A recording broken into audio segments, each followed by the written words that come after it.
Hello students, I hope सब घर पे होंगे, सुरक्षित होंगे। मैं प्रतिभा। और बच्चों, मैं आपको सोशल साइंस यानी सामाजिक विषय के अर्थशास्त्र पार्ट यानी इकोनॉमिक्स पार्ट का फर्स्ट चैप्टर पे आज आपसे बात करूँगी। और फर्स्ट चैप्टर जो है हमारा डेवलपमेंट, विकास। तो चलिए बच्चों, शुरू करते हैं। देखिए बच्चों, विकास किसी भी टॉपिक को समझने के लिए बच्चों सबसे पहले हमें उसका अर्थ पता होना चाहिए। तो सबसे पहले मैं यहाँ बात करूँगी विकास के अर्थ के बारे में। तो विकास का अर्थ होता क्या है, सबसे पहले हम ये समझेंगे। विकास का शाब्दिक अर्थ प्रगति होता है। प्रगति मीन्स प्रोग्रेस। हर व्यक्ति अपना विकास करना चाहता है। हर व्यक्ति चाहता है कि वह अपना विकास करे, विकसित हो, अपनी इच्छाओं व आकांक्षाओं को पूरा करना चाहता है।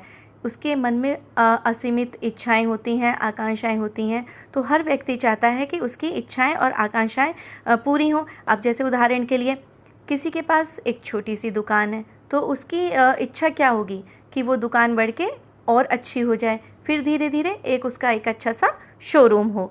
अच्छे से अच्छा जीवन यापन करना चाहता है। हर व्यक्ति चाहता है कि वह अच्छे से अच्छा जीवन यापन करे, उसका रहन सहन अच्छा हो, खान पान बहुत अच्छा हो और उसका जीवन स्तर भी उच्च हो। अगर मैं दूसरे शब्दों में कहूँ बच्चों, तो किसी भी वस्तु का बढ़ना या पहले से ज़्यादा विकसित व मजबूत होना विकास कहलाता है।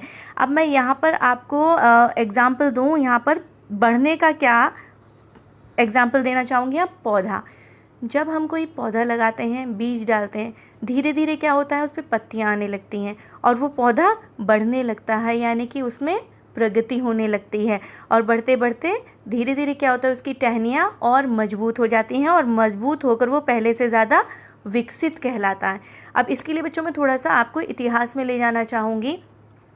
देखिए, इतिहास में आपने सबने शुरू की क्लासेस में पढ़ा है कि मानव ने कैसे विकास किया। आज जो भी हम जीवन व्यतीत कर रहे हैं वह हमारे अतीत से ही जुड़ा हुआ है। किस तरह से मानव ने पहिए का आविष्कार किया, खेती करनी प्रारंभ की, पत्तों से अपने शरीर को ढकना प्रारंभ किया और प्रगति करते करते मानव आज कंप्यूटर युग में आ पहुंचा है। और एग्जाम्पल के लिए बच्चों अगर मैं आपको बताऊं तो देखिए, टाइपराइटर कैसे विकसित और मजबूत होकर लैपटॉप बना और टेलीफोन से कैसे मोबाइल फ़ोन आज आप अपने जेब में रखते हैं। टाइपराइटर पहले कैसा रूप था उसका और आज उसका कैसा रूप है, आप उससे इतने सारे कार्य कर सकते हैं बहुत ही कम समय में। इसी तरह से टेलीफोन पहले डायल करने वाला फ़ोन था, धीरे धीरे फिर क्या हुआ, कीपैड वाला फ़ोन आया और अब बस एक फिंगर और टच स्क्रीन से हमारी सारी प्रॉब्लम सॉल्व हो जाती हैं। तो बच्चों, मैं उम्मीद करती हूँ कि आपको सबसे पहले यहाँ विकास का अर्थ समझ में आया होगा। बच्चों, ये आप अपनी एक नोटबुक बना लेंगे अर्थशास्त्र की और उस पर सब नोट कर लेंगे।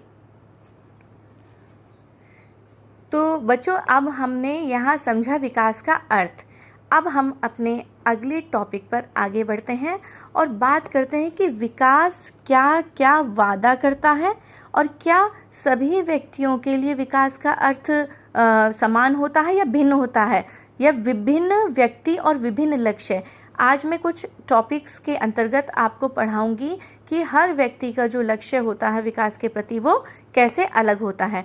तो हम सबसे पहले बच्चों बात करेंगे भूमिहीन ग्रामीण मजदूर के विकास के क्या लक्ष्य हो सकते हैं। भूमिहीन का अर्थ समझते हैं, जिसके पास भूमि ना हो, भूमिहीन।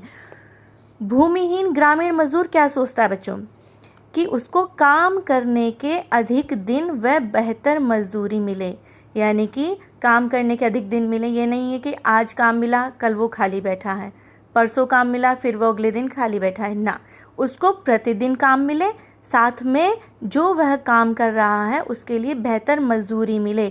यानी कि ज़्यादा काम कर रहा है तो उसके लिए ज़्यादा मजदूरी मिले, ज़्यादा घंटे काम कर रहा है तो उसके उसी हिसाब से पैसा मिले। यानी कि काम उससे ज़्यादा ले लिया और पैसा कम दिया गया। एक तो उसका लक्ष्य हुआ ये। दूसरा लक्ष्य क्या है, जो वहाँ पर स्थानीय स्कूल हैं, आसपास के क्षेत्र में जहाँ भी वह रहता है, वहाँ जितने भी स्थानीय स्कूल हैं और क्या कहते हैं प्राथमिक विद्यालय हैं, जो भी उपलब्ध हैं वहाँ पर, उसके बच्चों को उनके माध्यम से उत्तम शिक्षा मिले। साथ ही वह क्या चाहता है, उसके साथ कोई भी सामाजिक भेदभाव ना हो, यानी कि उसके साथ ये ना हो कि कोई गरीब समझ के उसको हे दृष्टि से देख रहा है या उसकी गरीबी का मजाक उड़ा रहा है। तो एक भूमिहीन ग्रामीण मजदूर के लिए विकास के जो लक्ष्य हैं वो ये हैं। अगर वो इन लक्ष्यों की प्राप्ति कर लेता है तो वह अपने आप को विकसित समझेगा। समझ में आया? चलिए अब दूसरे टॉपिक पर बात करते हैं। एक समृद्ध किसान, यानी कि एक वह किसान जो अच्छा खासा पैसा कमाता है, एक समृद्ध है, उसके लिए विकास के क्या लक्ष्य हो सकते हैं बच्चों? वह चाहेगा कि जो भी उसने फसल उगाई है उस उपज के लिए उसे ज़्यादा मूल्य मिले, है ना। मार्केट में जाएगा वो, अपना मान लीजिए गेहूँ है, उसने गेहूँ उगाया, मार्केट में गया तो वह चाहेगा कि कहीं से कहीं 10 रुपये में बिक रहा है गेहूँ तो उसका 12 रुपये में बिके, तो उसे यहाँ पर ज़्यादा मूल्य की प्राप्ति हो जाएगी। साथ ही वो क्या चाह रहा है?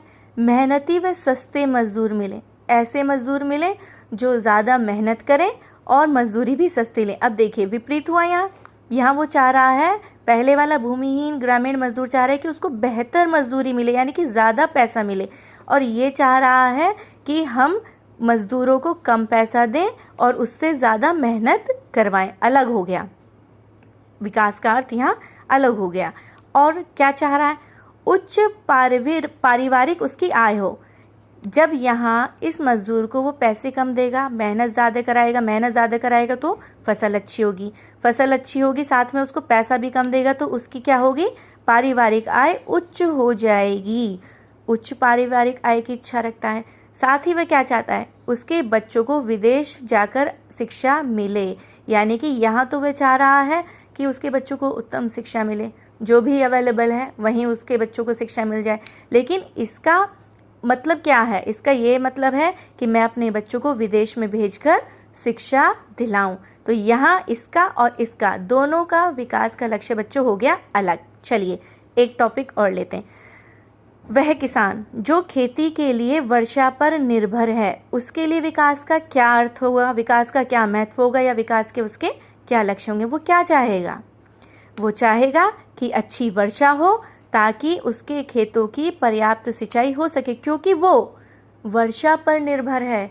तो उसका विकास का पहला लक्ष्य ये होगा कि बारिश अच्छी हो और साथ में होने के साथ साथ उसके खेतों की अच्छी से सिंचाई हो सके। जब सिंचाई अच्छी होगी तो उसकी फसल अच्छी होगी। तो वो किस पर निर्भर है यहाँ पर? वर्षा पर। दूसरा, जब अच्छी फसल होगी तो क्या होगा? फसल का अच्छा मूल्य प्राप्त हो जाएगा। तो वो वर्षा के ऊपर निर्भर कर रहा है ताकि सिंचाई अच्छी हो, फसल अच्छी हो और उस फसल से उसको अच्छी मूल्य, अच्छी आय प्राप्त हो सके। तो यहाँ भी देखिए बच्चों आय हुआ, यहाँ भी आय उसने चाहा था और यहाँ भी उसने चाही थी बेहतर मजदूरी। एक चीज़ और देखते हैं। अब हमने यहाँ बात कर ली तीनों के बारे में। एक उदाहरण और आपको देना चाहूँगी यहाँ।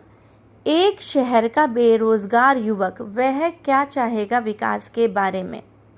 वह चाहेगा बच्चों कि उसकी योग्यता अनुसार एक अच्छी नौकरी प्राप्त हो। पढ़ा लिखा है, शहर का है, तो वह यही चाहेगा कि उसकी योग्यता, जो भी उसकी योग्यता है उसके अनुसार उसे एक अच्छी नौकरी प्राप्त हो। नौकरी प्राप्त होगी तो क्या होगा? आय की प्राप्ति होगी, और आय की प्राप्ति होगी तो वह अपने परिवार का पालन पोषण अच्छे से कर सकेगा। तो यहाँ भी आय की बात आ गई। तो हम देख रहे हैं कि सारे टॉपिक में विकास का जो लक्ष्य है आय तो आ ही रहा है। अब एक और मैं उसके बारे में बात करूँगी टॉपिक के। एक शहर का, ये तो हो गया शहर का बेरोजगार युवक। अब बात करेंगे शहर का अमीर परिवार का एक लड़का क्या चाहता है उसके विकास के लिए। भाई अमीर है, पैसा है उसके पास, लेकिन फिर भी वो विकसित होना चाहता है। विकसित होने के उसके क्या लक्ष्य हैं? अच्छी व महंगी गाड़ी हो, खान पान अच्छा है उसका, अच्छे कपड़े पहनता है और जीवन स्तर अच्छा है, फिर भी वह क्या चाहता है? उसके पास एक अच्छी व महंगी गाड़ी हो, अच्छा मोबाइल हो और आज़ादी के साथ कहीं भी घूम सके। आप सब भी चाहते हो कि हमारे पास अच्छा मोबाइल हो, है ना? चलिए ये तो हो गई एक उसकी बात। तो ये चाहता है कि आज़ादी के साथ कहीं भी घूम सके। तो इसके विकास के जो लक्ष्य हैं वो इन बाकी से अलग हैं। तो बच्चों हमने यहाँ देखा कि विभिन्न व्यक्तियों के लिए विकास के जो लक्ष्य होते हैं वो भिन्न भिन्न होते हैं। हाँ, हमने एक चीज़ ज़रूर देखी, हर व्यक्ति क्या है? ज़्यादा आय चाहता है, ज़्यादा पैसा कमाना चाहता है। ये तो सही है, लेकिन क्या विकास का लक्ष्य सिर्फ आय ही होता है? क्या सिर्फ पैसा ही कमाना होता है? इसके बारे में हम और बात करेंगे आगे। एक उदाहरण से और बात आपको समझाना चाहूँगी बच्चों। कभी कभी ऐसे होता है कि दो गुट या दो व्यक्ति होते हैं और वो क्या है, इच्छा एक ही है लेकिन ऐसी चीज़ें चाह सकते हैं जिनमें परस्पर विरोध हो। चलो एक उदाहरण से समझाती हूँ। देखिए बच्चों, मैंने अभी आपसे कहा था कि एक कभी कभी ऐसा होता है कि दो गुट या दो व्यक्ति ऐसी चीज़ चाह सकते हैं जिनमें परस्पर विरोध हो। अब जैसे मैं एग्जाम्पल के तौर पर आपको बताऊंगी, एक उद्योगपति है, वह क्या चाहेगा, अधिक बिजली पाने के लिए ज़्यादा बांध बनाना चाहेगा, ठीक है। लेकिन बांध बनाने से ज़मीन जलमग्न हो सकती है। अब मान लीजिए यहाँ पर नदी है, ये नदी है और हमने इसके ऊपर डैम बनाया, यहाँ पे हमने बांध बना दिया, तो पानी जब यहाँ नहीं जाएगा तो पानी इधर इधर फैलेगा, और जब पानी यहाँ फैलेगा तो उसके आसपास के जो लोग हैं क्या हो जाएंगे, उनका जीवन अस्त व्यस्त हो जाएगा और ज़मीन जो है वो जलमग्न हो जाएगी। तो आसपास रहने वालों का जीवन अस्त व्यस्त हो जाएगा, हो सकता है कि वो बेघर हो जाए। अब जैसे एग्जाम्पल के तौर पर मैं आपको बताऊं, आदिवासी लोग है ना, क्या होगा, जीवन अस्त व्यस्त होने के साथ हो सकता है कि वो बेघर हो जाएं। अब ये लोग क्या करेंगे, ये बांध बनने का विरोध करेंगे। क्यों करेंगे भाई, उनकी लाइफस्टाइल चेंज होने वाली है, बिल्कुल जीवन अस्त व्यस्त होने वाला है, और वो बांध का क्या करेंगे, अपने खेतों की सिंचाई के लिए तो वो छोटे तालाब पसंद करेंगे, ना कि बांध। उन्हें बांध से कोई लाभ नहीं होने वाला है, उन्हें लाभ होगा तो छोटे छोटे तालाबों से, जिससे वे अपने खेतों की सिंचाई कर सकें। और खेतों की सिंचाई कब करेंगे, जब उनके पास खेत होंगे। जब पूरी ज़मीन ही जलमग्न हो जाएगी तो खेत कहाँ से बचेंगे, घर कहाँ से बचेंगे। तो क्या हुआ, देखो इस तरह से दो बातें साफ हैं। अलग अलग लोगों के लिए विकास के लक्ष्य भिन्न हो सकते हैं। एक उद्योगपति बांध बनाना चाहता है, लेकिन एक आदिवासी व्यक्ति बांध के बनने के पक्ष में नहीं है। एक के लिए जो विकास है वह दूसरे के लिए विकास न हो, यहाँ तक कि वह दूसरे के लिए विनाशकारी हो सकता है। भाई उद्योगपति के लिए तो बिजली बनाना, बांध बनाना विकास की श्रेणी में आएगा, लेकिन क्या आदिवासी जो लोग हैं उनके लिए ये विकास होगा ना, उनके लिए ये क्या काम करेगा, विनाश का काम करेगा। तो हमने यहाँ यह समझा कि विकास हर व्यक्ति के लिए अलग अलग होता है। क्या मैंने जो ये समझाया है, मैं उम्मीद करती हूँ बच्चों आपको बहुत आराम से समझ में आया होगा, उदाहरण से समझाया है। फिर भी जो जो आपकी क्वेरीज होंगी उनको कॉपी पर वीडियो देखते देखते लिखते जाएं, ताकि आप क्लास होने पर मुझसे सारे क्वेश्चंस को पुट अप कर सकें। तो बच्चों हमने देखा कि क्या हम विकास में वस्तु की प्रगति को ही देखते हैं। अब हमने इतने सारे टॉपिक्स पे बात की, आय के बारे में बात की, तो अब हम ये देखेंगे कि क्या हम विकास में वस्तु की क्या सिर्फ प्रगति को ही देखते हैं, प्रगति ही सब कुछ होती है। आगे पढ़ते हैं। देखिए स्टूडेंट्स, अब हमारा नेक्स्ट टॉपिक है आय और अन्य लक्ष्य। विकास का लक्ष्य आय तो है ही, लेकिन सिर्फ आय ही नहीं है, अन्य लक्ष्य भी होते हैं। वस्तु की प्रगति के अतिरिक्त लोग चाहते हैं, क्या चाहते हैं, मतलब विकास के लक्ष्य के साथ आय तो जुड़ी है, लेकिन उसके साथ अन्य लक्ष्य भी जुड़े हैं। वो अन्य लक्ष्य कौन कौन से हैं? सबसे पहले व्यक्ति क्या चाहता है, वह चाहता है कि उसे नियमित काम मिले।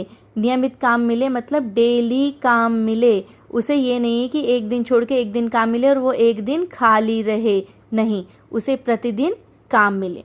जो काम मिले उसकी बेहतर मजदूरी हो, यानी कि अगर उससे 8 घंटे काम लिया जा रहा है तो उस 8 घंटे के हिसाब से उसको पैसा दिया जाए, ना कि 200 रुपये देकर उसको भगा दिया जाए। ठीक।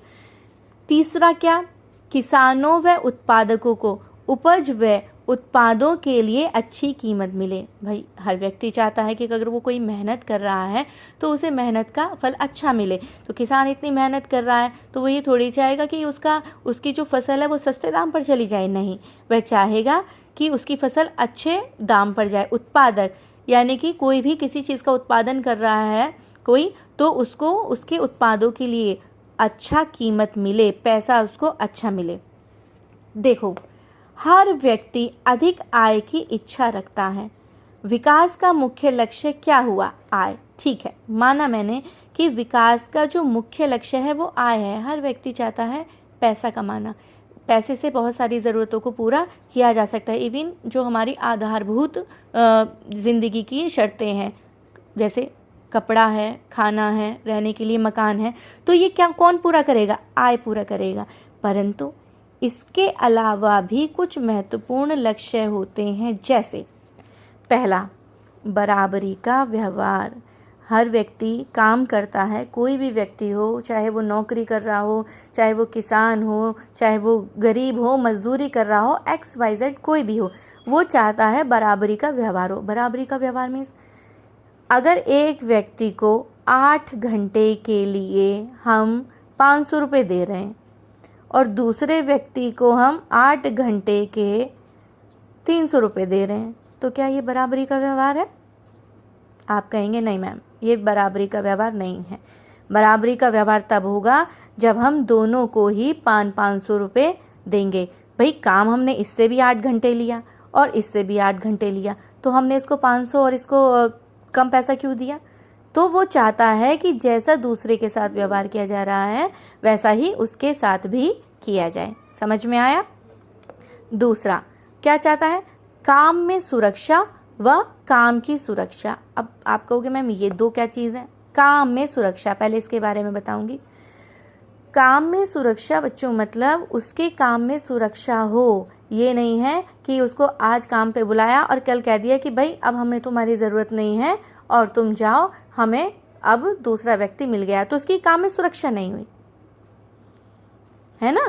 काम में सुरक्षा ये हुई कि उसको डेली काम मिले। एक बच्चों काम की सुरक्षा, सॉरी मैं थोड़ा सा अपोजिट बोल गई। काम में सुरक्षा का मीन्स यहाँ बच्चों ये आएगा, मान लो कोई मजदूर 20 मंजिल पर काम कर रहा है, 20 मंजिल पर काम कर रहा है, तो उसकी काम में सुरक्षा क्या है? ऊपर से गिर जाए, उसके साथ अनहोनी हो जाए, उसके परिवार का जिम्मा कौन लेगा?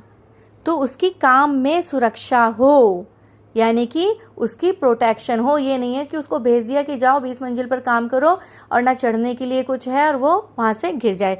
तो काम में सुरक्षा, काम की सुरक्षा जो मैंने अभी आपको बताया था कि उसको डेली काम मिले। अब जैसे कि गवर्नमेंट जॉब मिल जाती है, गवर्नमेंट जॉब में क्या होता है? व्यक्ति गया और जब तक वो रिटायर होता है तब तक वो कार्य करता है। पर प्राइवेट में क्या होता है? भाई माना कि कोई व्यक्ति प्राइवेट जॉब में गया, उसे 2-4 दिन 10 दिन या महीने भर बुलाया और उसको बाद में क्या कह दिया, भाई अब हमें तुम्हारी ज़रूरत नहीं है, अब तुम जाइए, तो ये काम में सुरक्षा नहीं हुई। तो व्यक्ति क्या चाहता है? उसकी काम में भी सुरक्षा हो और काम की भी सुरक्षा हो। स्वतंत्रता, हर व्यक्ति फ्रीडम चाहता है। मान लो उसके घर में स्वतंत्रता का मीन्स ये है कि उसके घर में कोई कार्य है, कोई पूजा पाठ है, कोई फंक्शन है, कोई दुख का समय है, तो उसको घर जाने के लिए भी स्वतंत्रता हो। ये नहीं कि नहीं तुम 9 घंटे काम करोगे तो 9 घंटे ही करोगे। साथ में आदर की इच्छा। देखिए काम कोई छोटा बड़ा नहीं होता, व्यक्ति कोई छोटा बड़ा नहीं होता, काम काम होता है। तो हर व्यक्ति चाहता है कि उसके काम में उसको आदर भाव से देखा जाए, आदर दिया जाए। तो बच्चों हमने यहाँ देखा कि आय के साथ साथ व्यक्ति क्या चाहता है, ये सारी चीज़ें भी चाहता है। आपने देखा कि लोग केवल आय को ही नहीं देखते विकास के लिए, बल्कि लोग मिले जुले लक्ष्यों को देखते हैं, क्योंकि ये सब भी देखते हैं और साथ में ये सब भी देखते हैं। विकास का लक्ष्य अधिक आय ही नहीं है और अन्य महत्वपूर्ण चीज़ें भी होती हैं। एक एग्जाम्पल के तौर पे आपको समझाती हूँ। आपको नौकरी मिली, बहुत दूर मिली, खूब अच्छा पैसा है, सब कुछ है, लेकिन ना वहाँ सुविधाएं हैं, ना आप परिवार के पास हैं, तो क्या आप ऐसी नौकरी पे जाएंगे? नहीं। आप क्या चाहेंगे? हमें घर के पास ही कोई छोटी मोटी नौकरी मिल जाए, बेशक पैसा कम हो, लेकिन हमारा परिवार पास में होगा, कोई दिक्कत होती है तो हम अपने परिवार के साथ रहेंगे, क्योंकि हम पैसे से हर चीज़ नहीं खरीद सकते। क्या हम पैसे से परिवार खरीद सकते हैं? नो। क्या हम मित्र खरीद सकते हैं? नहीं। क्या हम स्नेह, सुख, शांति, इन सब की प्राप्ति पैसे से कर सकते हैं? इसका आंसर होगा नो। तो विकास का जो लक्ष्य है बच्चों, सिर्फ आय ही नहीं होता है, आय के साथ साथ ये सारी चीज़ें होंगी। जब ये दोनों चीज़ें होंगी, सारी चीज़ें, जितने भी पॉइंट्स मैंने आपको बताए हैं, जब ये सारे पॉइंट्स होंगे तब जाके हम किसी व्यक्ति को विकसित कहेंगे। चलिए, उम्मीद करती हूँ कि जितना भी मैंने आपको पीछे समझाया है, बताया है, वो आपको समझ में आया होगा। फिर भी जो चीज़ें नहीं समझ में आ रही हैं उनको एक कॉपी पर नोट करते जाएंगे इस वीडियो को देखते देखते। चलिए बच्चों, अब ये तो बात हो गई एक व्यक्ति के विकास की, एक मतलब व्यक्तिगत विकास हो गया। अब इसी तरह से हम विचार करते हैं कि कोई देश कैसा होना चाहिए, देश के विकास के किन किन वस्तुओं की आवश्यकता होती है, क्या सभी का जीवन बेहतर हो सकता है, लोग मिलजुल कर कैसे रहें। तो इस टॉपिक को समझने के लिए हम समझेंगे राष्ट्रीय विकास। ठीक है, राष्ट्रीय विकास।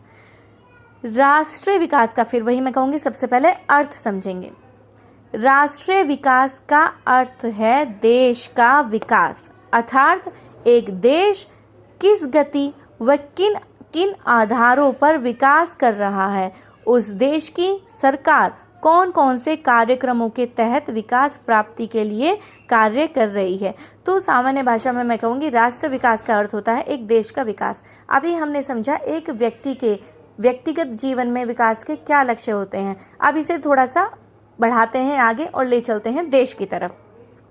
जैसा हमने पढ़ा कि यदि लोगों के लक्ष्य भिन्न भिन्न, अभी बच्चों जैसा कि हमने पीछे पढ़ा कि सभी लोगों के जो लक्ष्य होते हैं वो भिन्न भिन्न होते हैं।